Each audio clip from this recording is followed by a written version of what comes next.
Okay, is everybody ready? Okay, my name is Stephen Blitz. I'm the editor-in-chief of ForcesOfGeek.com, and we're very privileged today to have the Galactica crew finally made it to Earth. I would first introduce Mr. Jack Stauffer, played Lieutenant Bojay. Sarah Rush, played Corporal Rigel. All right.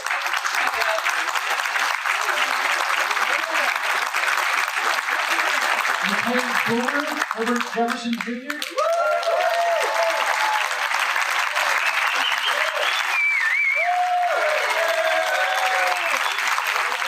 Hathaway, finally.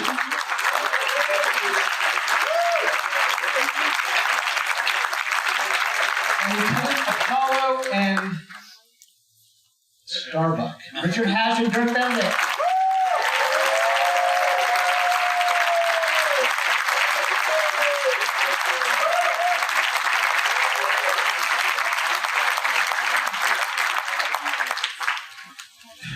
Well, they called you Lieutenant Apollo. Did you hear that? I like that. An upgrade. Oh, yeah. Or downgrade. No, an downgrade. Captain Apollo. Captain Starbuck. Oh, no, I only played lieutenants. I never got above the rank of lieutenant. As of today, you are Captain. I wonder why who said that. No wonder I didn't. You were written that way. I was written, no, yeah, it's written in the wind. I never got above the rank of lieutenant in anything in life. He knows what I'm talking about.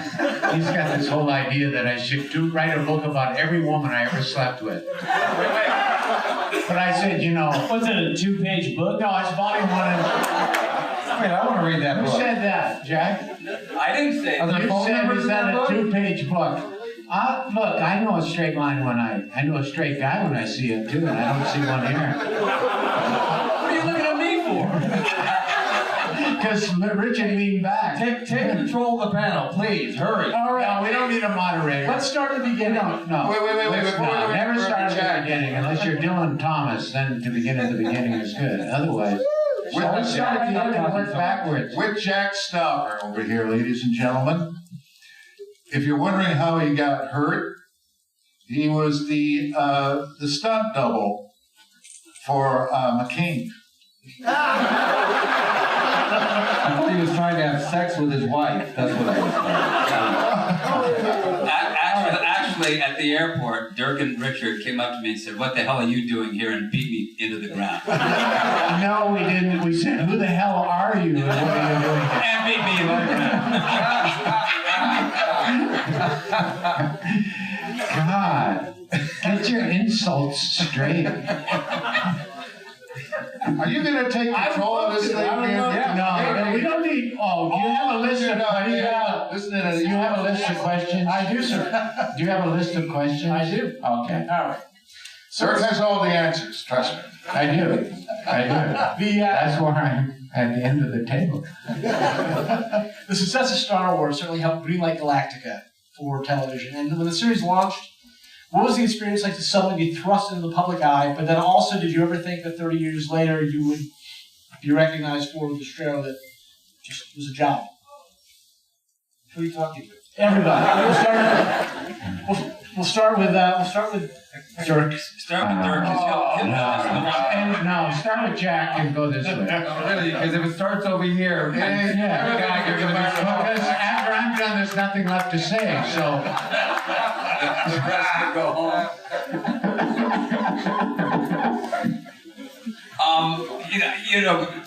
On a show like that, I would say, we're all actors, and this was a job that you were offered, and it was a great gig. Personally, for me, the fact that it came on the heels of Star Wars meant nothing other than the fact that somebody was idiotic enough to offer me a part. So I said, sure, I'll do it, and that was kind of how I got there. Sarah? Oh, golly. River. I just want to sing when I'm with the microphone. Okay, for me, I was just thrilled. I was under contract to Universal, and I had just moved to Los Angeles from New York City, and I was just thrilled to be able to put on my spacesuit. And I loved being with everybody. It was such a wonderful cast. I had my 22nd birthday where you all took me out, and Lauren Green, and you all took me out for dinner.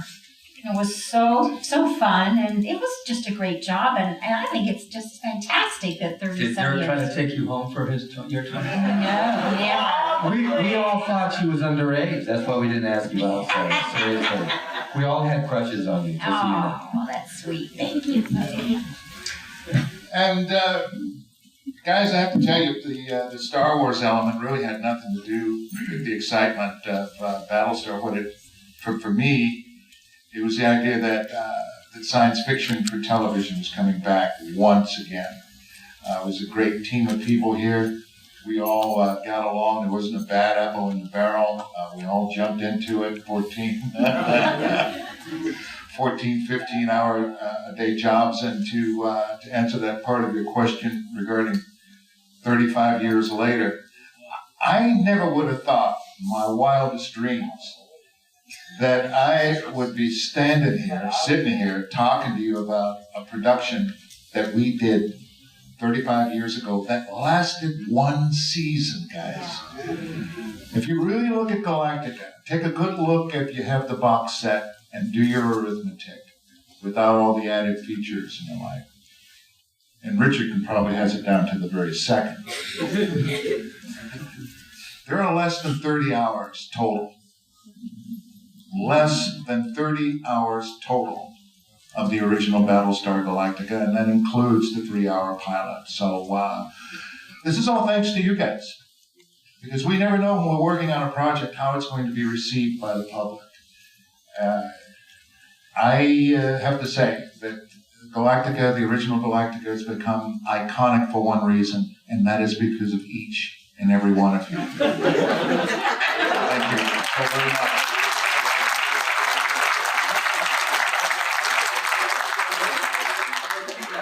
Noah? Hi. How are you? I'm good. Yourself? I was just a little idiot chasing that damn dog around the entire series. Holy shit.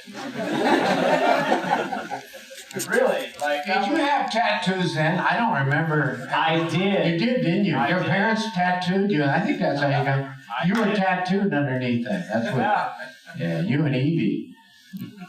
Right, me and Evie. Evie had a tattoo. I had a great time for the year it was. I mean, I had my own chimp, and I had these idiots to play around with all the time, and it was awesome. Was it like a big playground for you? At 6, absolutely. It was amazing. And working with Monkey?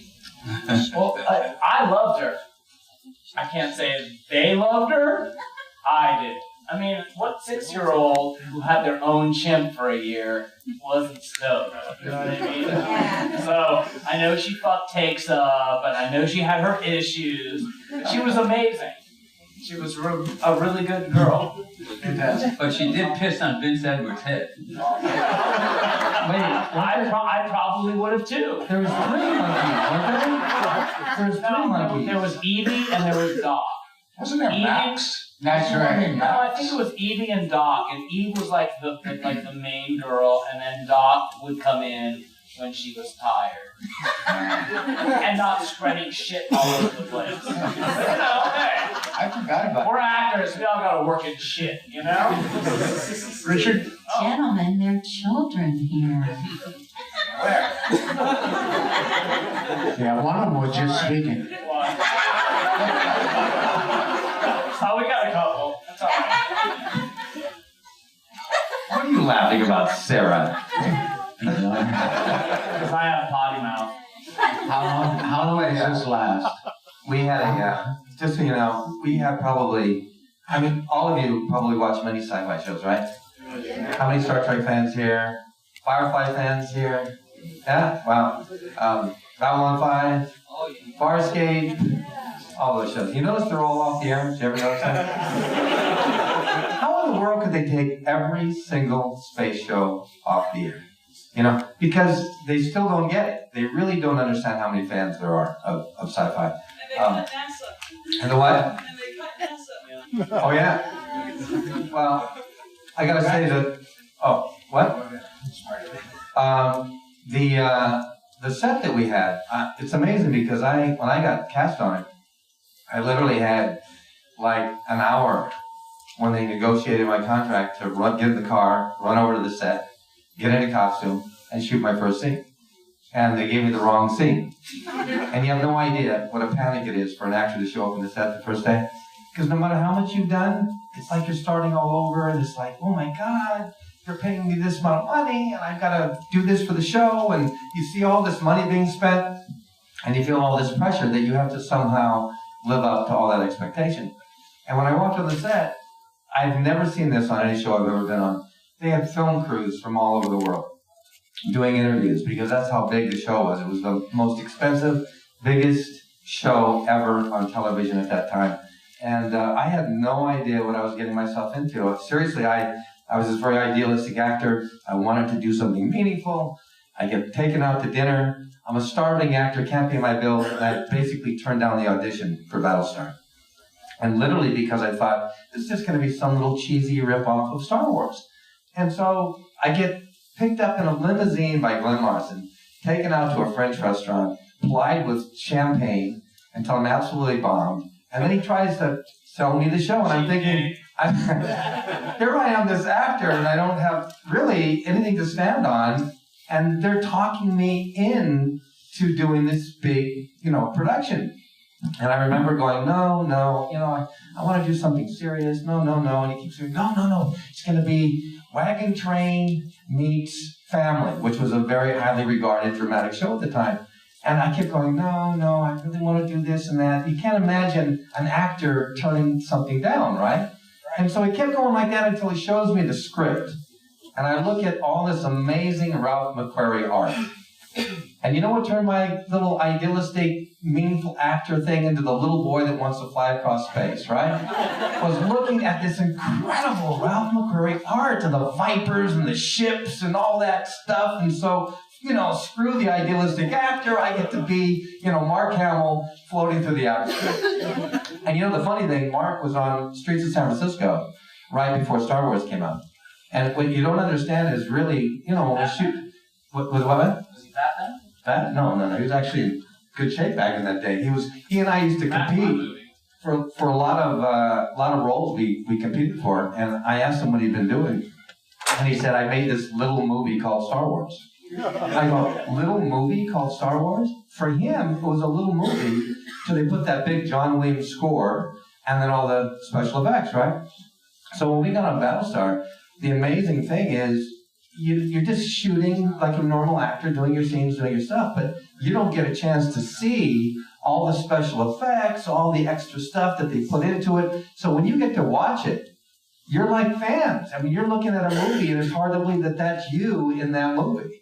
And when that came out, I mean, honestly, I remember a admiral from an aircraft carrier coming up to me at a convention telling me that they actually brought the aircraft carrier into port in order to pick up the signal for the Battlestar Galactica movie. That's when I started to get this little signal that, people actually really love this show. And again, I think it was 15 years later, something like that, in 1995, my girlfriend, big Star Trek actor, but I love Star Trek as well. She takes me to a convention, and I'm going, nobody's going to remember me. It's Battlestar Galactica. And there was like thousands of people in Pasadena at the Star Trek convention, and they yell out, it's Battlestar Galactica, Richard Hatch, and I'm holding my ears because the biggest fear an actor has is you're going to say Richard Hatch, and they go, who?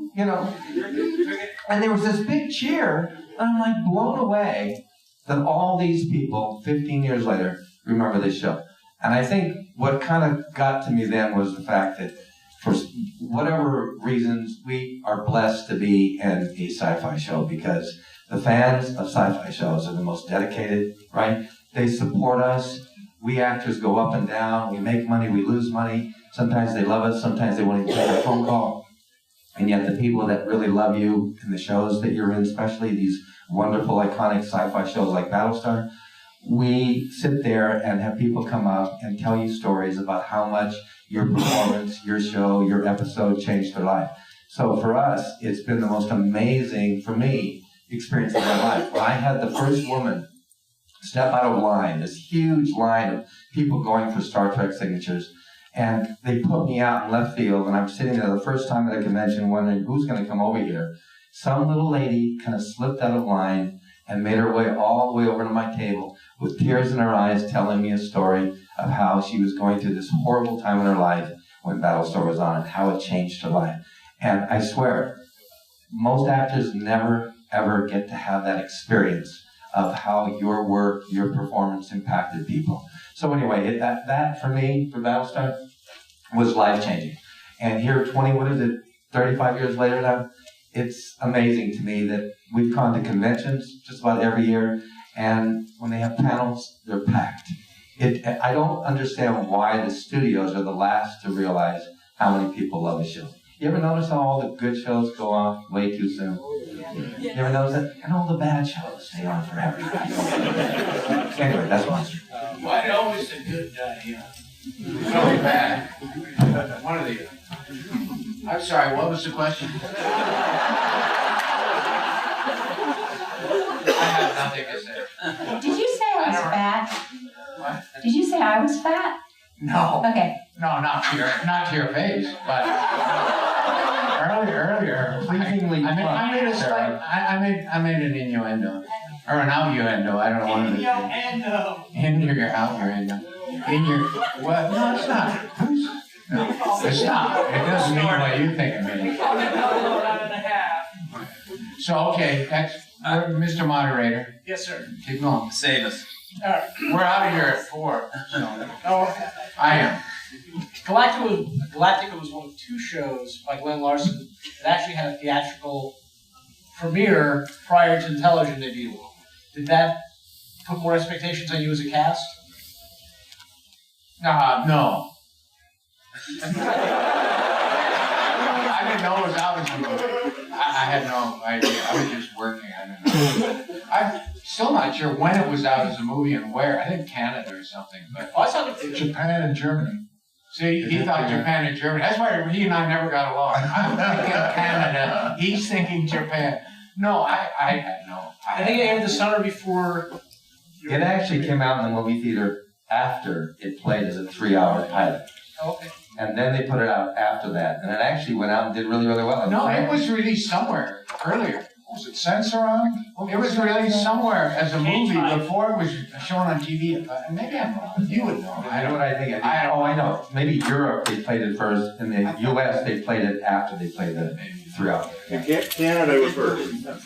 Yeah. Was the It wasn't Censoronic? Yeah. Y'all should know this shit. No, it was not. It was in nonsense around. It was in Why nonsense. asking us? Can you all kind of talk about working with Lauren Green as a domino?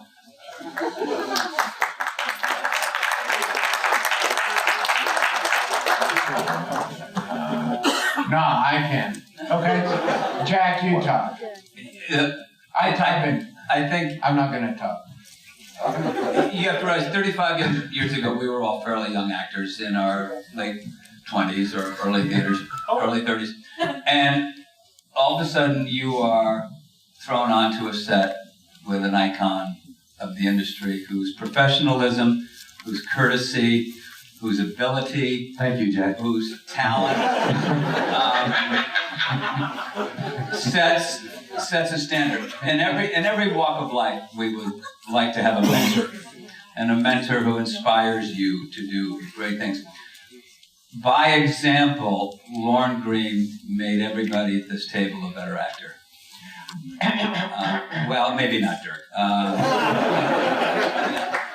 But no, I mean, Definitely me. there is, you know, today's actors and stuff out there are, I would honestly say, are very poorly trained in this country. They are taken off the streets, given millions of dollars, and given a TV show, and when they have no discipline and no respect for their craft and no training in their craft, nobody understands why they throw temper tantrums and, you know, cause great havoc. Lauren Green set a standard on the set of professionalism, of coming in totally prepared to do the work for that day, knowing his words, knowing his placements, knowing everything. Don't you hate it when they do that? That, I tell you, you were petrified not to be prepared. So we all, I mean, he taught us to do our craft as well as we could, and that's the best lesson. And he was also, I would say, as a mentor, the word no never came out of his mouth. He was never anything but encouraging for whatever you did, or whatever you wanted to try. He would encourage you to do it. He gave you the freedom of an actor to express yourself, because I can tell you, in this business, it's very easy to say, "What are you doing? What are you, stupid?" And then that's going to really help you try to be creative when somebody talks to you that way. So Lorne was probably, just the ultimate father to us all. And just briefly, he was such a lovely man, as you can imagine, because his persona is so gracious. But remember, guys, we went to his house for a Christmas party.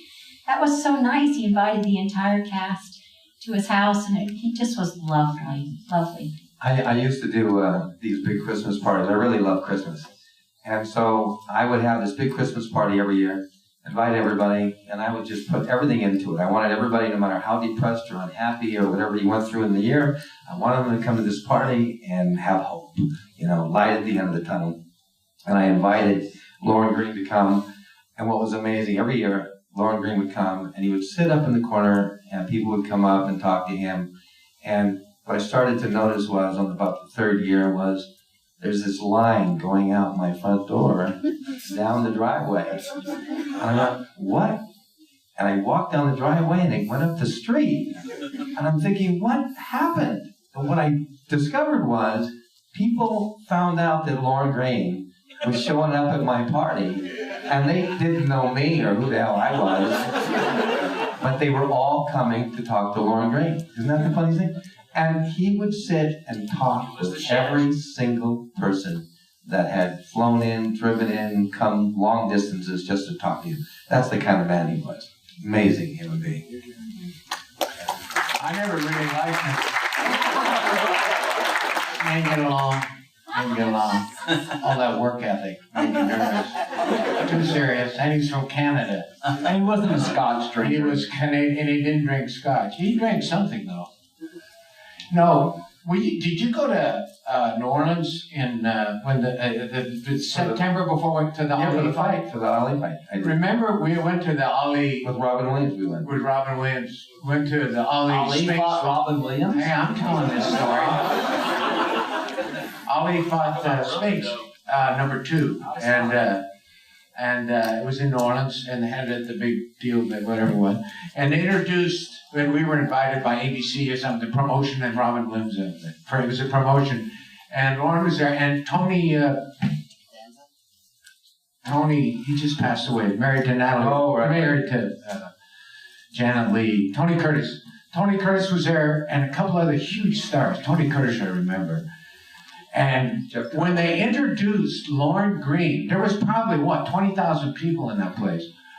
They went crazy, and it freaked me out, because I actually never watched Bonanza. I'd never seen it, but they went crazy. And I remember people climbing over the top of Tony Curtis to try and get to Lorne Greene to get an autograph. I was speechless, It was amazing. And they were yelling, "Mr. Bonanza! Mr. Bonanza!" And I thought to myself, oh, God, I hope that never happens to me. It won't. Well, I'm safe now. I'm on the other side. So I was the guy that got the show canceled. I didn't want to tell you guys, but I'm the one that said, look, ABC, you got to cancel this show. No, that was Lorne. Well, actually, obviously this craft is a testament to how much you've touched a lot of people. I haven't touched anybody. Well, there was. I don't see. Richard, on the other hand, I touched everybody. I got. Did the cancellation come as a surprise? I saw it on the news. I didn't get a call from anyone. Didn't get a call from my agent. I was watching ABC News one night, and it just came out. I'm sitting there. It says, and Battlestar Galactica will not be a part of the fall lineup for ABC. And I'm kind of, what? So it came like that, out of the clear blue. For me, now maybe for Dirk, they wouldn't dare not tell Dirk. Shit, I just went back to school. I don't think any of us knew. I mean, you looked at the fall schedule and went, where are we? Oh shit. Did you get word, Richard? I did. I got word. I was really shocked too, and you know the funny part is, a year later, they had replaced, believe it or not, Battlestar with Mork and Mindy on Sunday nights, and Mork and Mindy didn't do half as well as Battlestar did, but they decided to bring Battlestar back. But Robin was the shit. They cut the budget in half and brought it to Earth, and for me, they ruined the show. Is what they did. It's awesome. Yeah. And by the way, you know when we got off that bus for that fight, Yeah. I couldn't believe it because I think there'd been one episode of Mork and Mindy on. And the most famous person getting off that bus was Robin Williams. Everybody was imitating his character. It's amazing I how don't remember quickly that any show of that. took off. Yeah. I don't remember anything. I don't remember much, let's be honest. It's all the cigars. I've got a lot of, no, I live in the moment. I live in the here, I live in the now, okay? I don't dwell on the, I cannot. I have to look at old cast scripts. Remember you guys, before I come to these things, I go, okay, now. That was Sarah, that was Jan, that was Richard, and I was, which part was I now? Oh yeah. Dirk is self-medicating again. You have to keep him in. When Galactica in 1980 was announced, Herbert joined Lauren Green as the only returning cast member. What was your reaction to just that they were doing a spin-off with less budget, without obviously a lot less of the talent involved? You know. My feeling, I had hoped that one day that each day would be better, but it became a labor to go to work on that show. I missed all of the teammates. I missed the family of Galactica. It finally looked like there may have been a glimmer when we had the episode. It turned out to be the last episode of Galactica 1980, when Dirk and I were able to team up again in that one episode called Return of Starbuck. The only good episode of the series. There's one thing about that Galactica 1980. There were those who were saying how, if we brought back Galactica with the original cast, how it would justify Galactica 1980. And I mentioned to a few people that maybe what we ought to do is start off a new Galactica with Dirk waking up.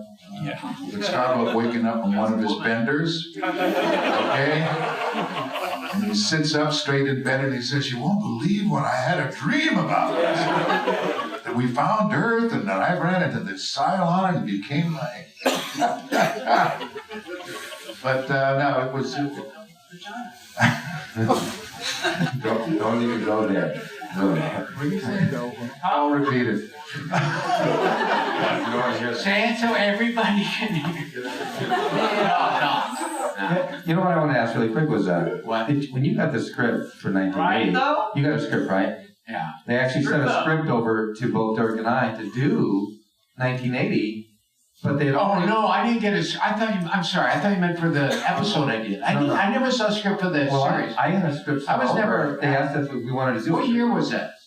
No, I'm being serious. I do have a serious side. I won't be laughed at all the time. So you weren't sent a script? Because they were asking me if I wanted to do 1980. What year was it? 1980. Oh, you said it. Well, I was thinking of saying the show 19. Oh, so the show. Okay, what it comes in 1980. Right. Well, So you never... and then Route 66 on different highways.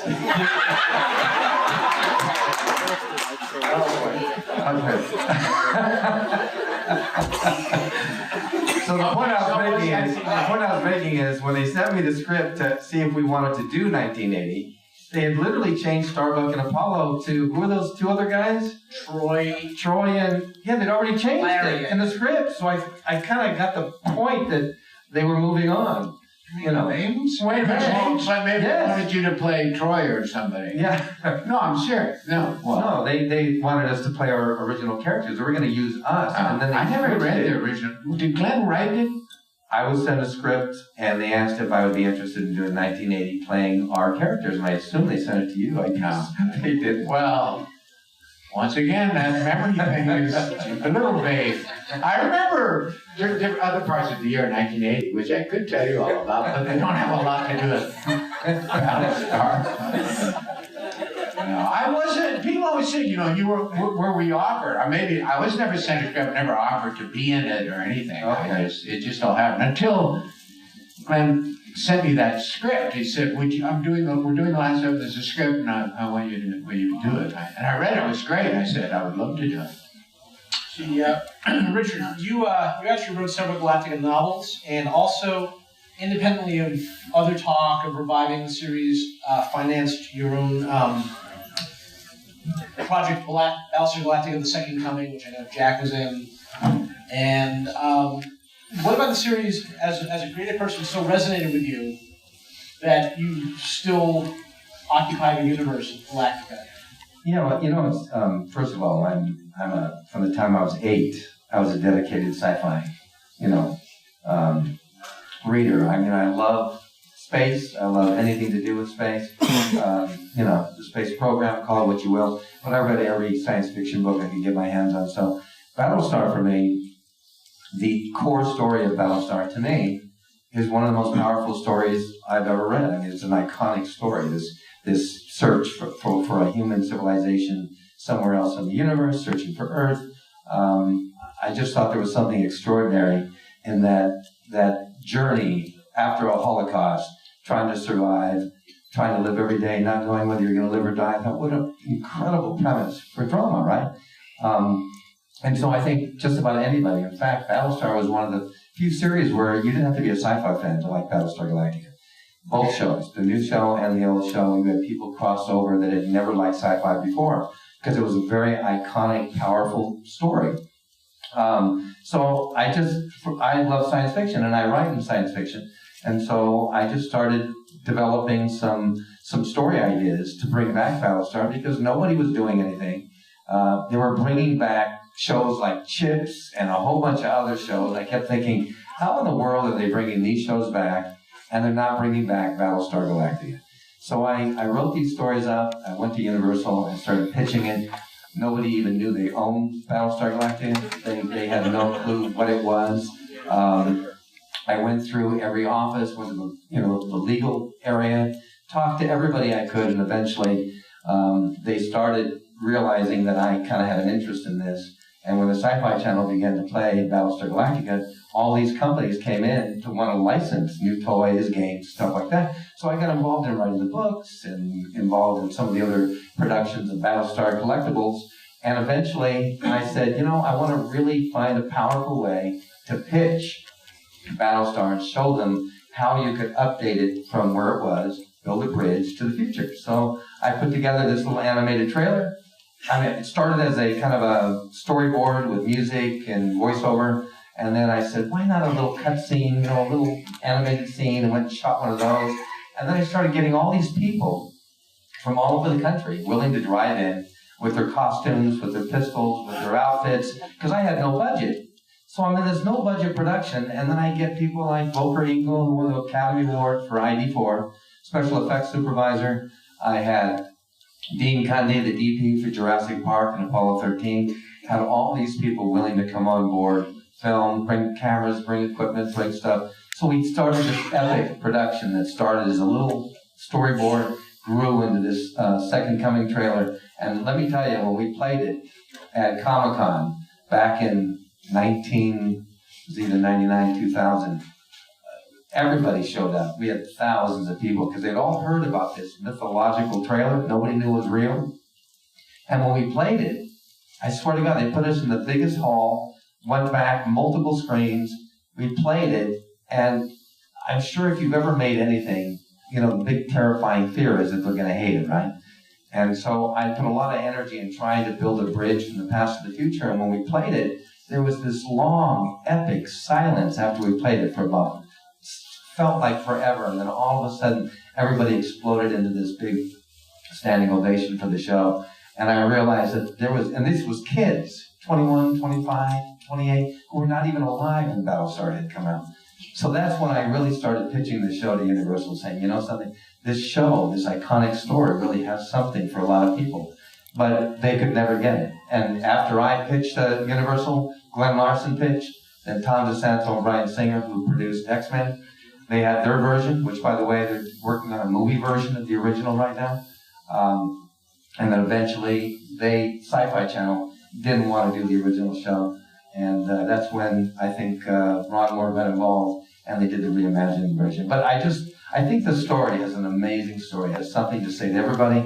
And I think it's going to go on. I think there's going to be more and more Battlestar. I don't know how many of you know Blood and Chrome. Anybody hear about Blood and Chrome? Blood and Chrome deals with Adama and Ty when they're Viper pilot age. And they filmed the pilot of that. I think you can even see the pilot on YouTube. And I believe Sci-Fi is finally going to play that series. So there should be another Battlestar Galactica series coming out. So,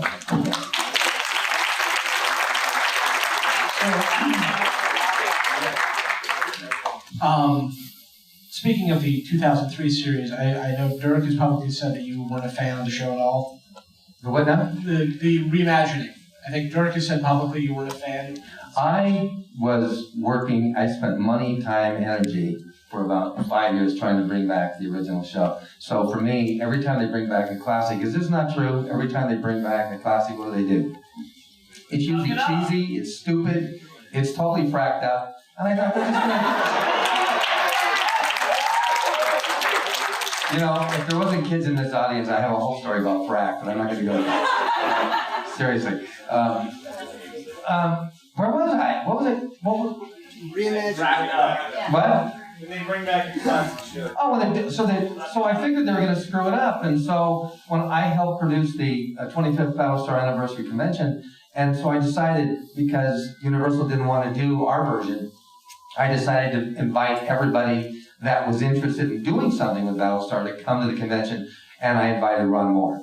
And everybody was pissed off because they'd heard, you know, he's going to do this stupid, silly, cheesy version, 90210 version of Battlestar, and he had made this comment because he was so upset at all the criticism that he said, look, if you don't like it, you know, throw popcorn.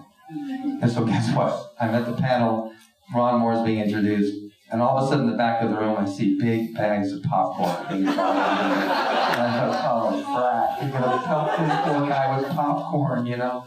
And believe it or not, I actually, for me, I got a chance to, I stood up, because I looked at the trailer and I thought, this is so different from Battlestar, I'm not sure I like this at all. But I said, the one thing I knew, this wasn't Battlestar 90210. This Battlestar had vision, it had artistry, it had somebody intelligent behind it. And then when I got a chance to get to know Ron Moore, he invited me. He said, look, if I do Battlestar, if it gets picked up, would you be interested in doing something? And I have to be honest, I was really conflicted because I put so much energy into the, you know, bringing back the original show. And when I watched the 4-hour miniseries, I don't know about you, but it was so different from the original. It was very hard to embrace or to really look at it objectively. But the minute it got into episode 1, which I think is one of the most powerful episodes, I fell in love with this new Battlestar. And I thought it was the most provocative, edgy, powerful sci-fi show I'd ever seen. So, and that's when I got really, really lucky, and this guest star role turned into an ongoing role in the show. So I'm going to wrap this up with 2 last questions. The first one is, finally, do you think there's a place for classic Galactica in today's entertainment climate? And obviously, if the circumstances were right, would you all want to reprise your roles in another reiteration of the series?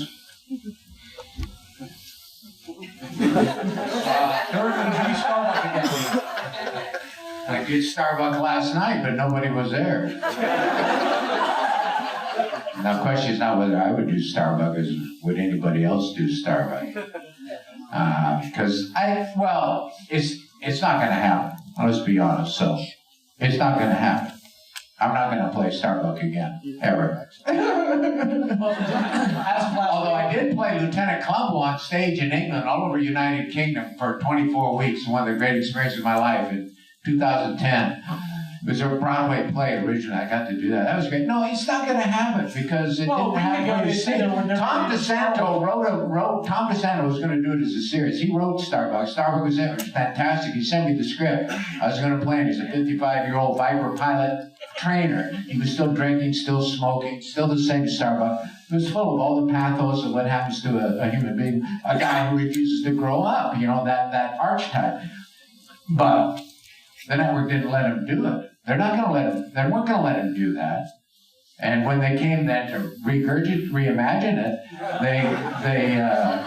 they're not going to let Starbuck be on. Not the Starbuck I played. That's not going to be on television. He's a womanizer. He's politically incorrect. He's a scoundrel. So he's gone. So Starbuck will never again be on television. Not my Starbuck. Well, I mean, you have Katie Sackhoff's Starbuck. You can have that Starbuck, or you can have but you cannot have a guy do what Starbuck did in the original Battlestar Galactica. That was 70s. That's all gone. That's forbidden. Forget the smoking. That's forbidden. It was almost forbidden then. I had to fight. Almost got fired over the freaking cigar. And now people love this, but it was like, one more cigar and he's fired. So there's not going to be. You can't have that kind of male character on television. It doesn't exist. So that's a little bit of how I feel about it. I wrote an article about my views on the new show. I did not hate the new show. I actually never saw the new show, but I read the original script of the first thing. And it's called Starbuck, Lost in Castration. It's out there if you want to read it. But it explains my views. It's basically philosophical treatise on why the one show was one way and the other show was the other way. But so, there you go. Okay, well, the only thing I'm saying is a week ago we never thought we would have seen Star Wars Episode 7. So, stranger things have happened that, someone with the right money who grew up watching the show could, want to make a movie or something with you guys. For $2.6 billion? Yeah. So I guess the last question I'm going to ask all of you is, what are you currently all working on? What are you guys doing? I guess you want to begin with Dirk? I have a comic book coming out called Dirk, Benedict in the 25th Century. Blue Water Productions, yeah. I should say, I have it coming out. I was approached, they're doing it, and I said if I can write it, because I want to make sure Dirk Benedict was like Dirk Benedict. So he's acerbic and cynical, and really underneath it all, just a very shy, frightened human being. So it takes place, and he's at a convention, and he ends up in the future, and so it's been fun. It's been fun, and they're really great artists whose name I can't pronounce. They're both Japanese, and they're doing an anime style, and I was hoping to have a demo here, but it wasn't ready, but soon. So that's okay. Richard? Yeah. I'm writing, directing, producing. I teach and lecture all over the country. I have this reality show called Who the Frack. Really, go check it out. Seriously, you'll probably hate me after you see it. It's kind of about the industry and all the crazy ups and downs and everything that happens to us, which most people never see. It's the underbelly of Hollywood. What was it? What was that Hollywood show? What about the guys in the business? Entourage. It's really the anti-entourage. It's the real Hollywood story. So we put that together. You can go to whothefrack.com and check it out. And then I just finished doing a movie called Dead by Friday, which is a Goodfellas type movie. I played a great role. Got another movie called The Pod, which is an old-fashioned sci-fi movie with Vernon Wells from Mad Max. Then another movie called Dark Season, which is a horror movie that's coming out. Directed this wonderful period piece that this woman wrote, this really lovely piece in Logan, Utah, called White Wings. And you can go on YouTube and put White Wings trailer and you can see that, and I directed that. And then I just finished this series of internet movies called The Silicone Assassin. I played the Silicone Assassin. I pop in and pop out. Have a lot of fun, doing a lot of damage. My good friend Brad Lineweaver, this brilliant writer, co-writer for me on some of my Battlestar novels, wrote the scripts, and that'll be online soon. In fact, I think you can see some of the episodes now. So doing a lot of stuff. But my big thing is I'm writing this movie that I'm writing, directing, producing, this kind of a labor of love, and I'm going to put that together this year. And my big thing is this huge, epic sci-fi thing called Magellan.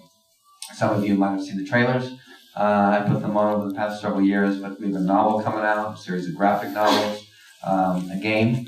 So there's going to be a whole bunch of stuff with that. Sci-fi, is, for me, explores the unfathomable. It explores all those theoretical probabilities and possibilities about life. Who are we? Where do we come from? Where are we going? That's what I love about sci-fi. So Magellan has all of that wrapped up into it. So you should be seeing something about that next year. Awesome. Noah? I got a movie coming out at the end of the month called Sushi Girl with Mark Hamill, Tony Todd, Jeff Fahey, Danny Trejo. Did another movie. I got 3 or 4 movies coming out this year. Yeah, it's trying to work. Herbert? Still beating the bushes, shaking the trees, looking for the low-hanging fruit out here. Still an actor, still do film, television, and theater most recently. I did a 8-minute short with a dear friend, Walter Koenig. Those of you who know Walter, check out from the classic Trek. He's a dear friend, and in fact, you did a film with him as well, didn't you? Did you see that movie that Walter wrote and starred in with me called Inalienable? Inalienable, yeah. I get pregnant in the movie. No, this sounds really weird, I know. But it was like an amazing role. You didn't bring that up with your list of projects. No, I didn't. It took me to bring it up. Right?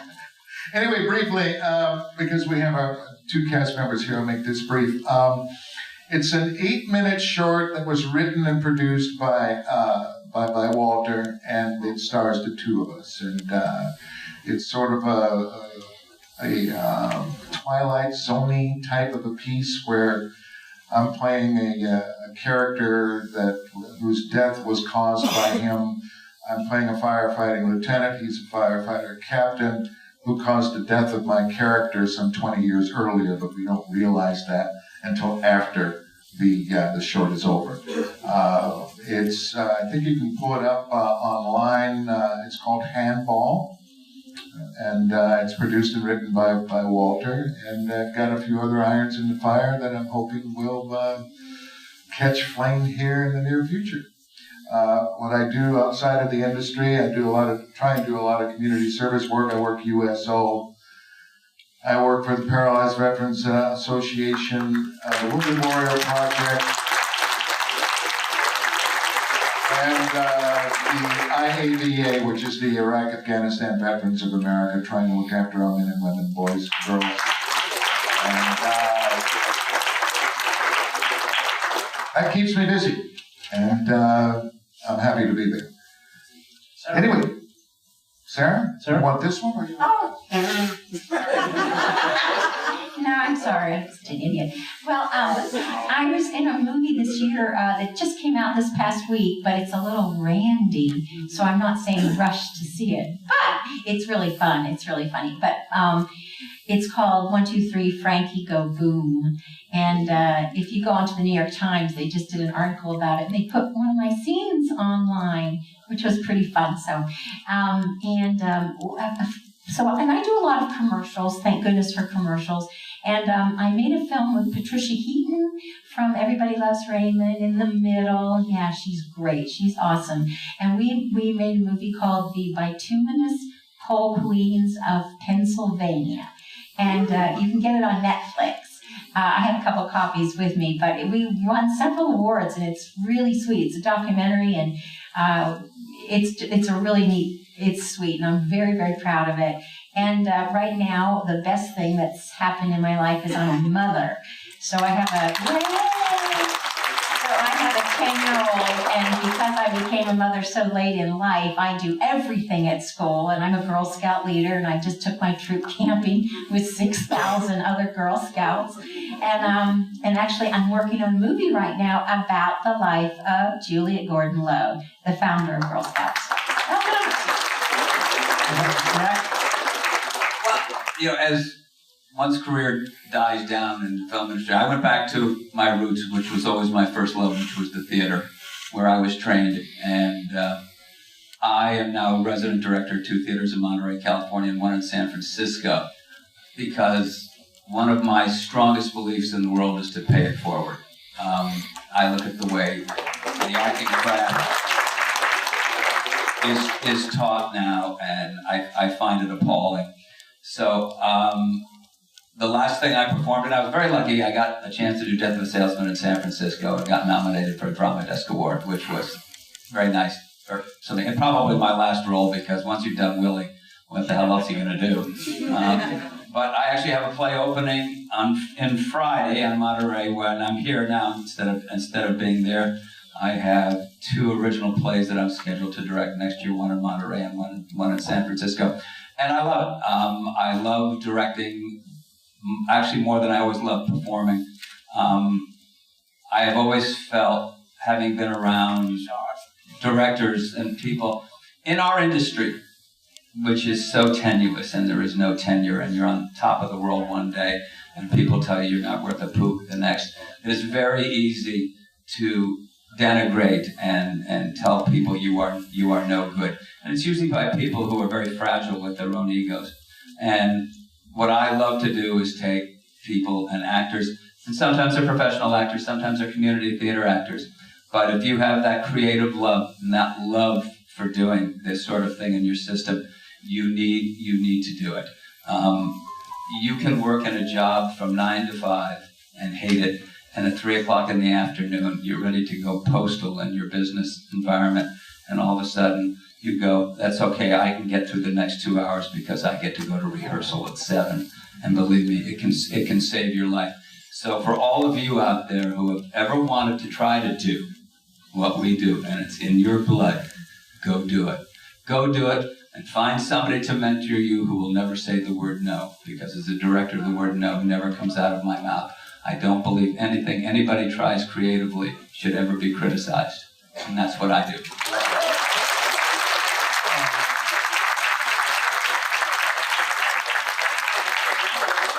I know we're coming to the end here, but I just wanted to make sure everybody knows. Everybody aware of next year is the 35th anniversary of Battlestar? Yeah!